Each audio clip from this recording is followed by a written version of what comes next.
1,200 little phones in there. The next one has, I think, telegraph stuff in it. Old telegraph stuff.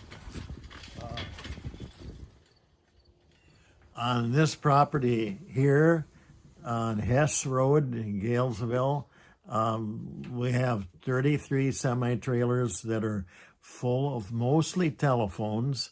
There's several large buildings, large meaning they're 80 foot or 100 feet long and so on, and they are full of telephones. One will be our workshop when we get moved out here, and we've used it as a workshop from 1976 when we came here until 1988 when OSHA convinced us that we should move into that OSHA-approved building in Galesville, which is 300 feet long and 4 floors high, and very wonderful building to operate in, but we're unable to have the resource now financially to operate out of that building, especially with the employees that are required to engage in a business.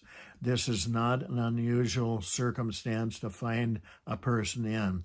Everybody that's in business is faced with this situation. Ours is unique because it's telephones, and telephones were once popular of all different types, and now it's just the cell phones are popular, and that's another story where you see people walking around looking at their cell phone, checking their values in a shop or a store and comparing to whether to buy something. But there's another property over here that's got 12 old cars in it, and there's another property besides our big building in Galesville that's about 80 feet long and 60 feet wide, and that's a large steel building that's about half full of phones and half full of old cars and pickup trucks. We just stepped right into an open door. It was available. I mean, and the old telephones were everywhere.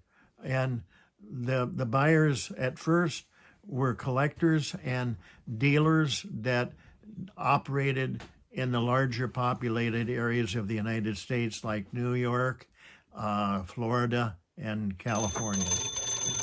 There's one that's complete.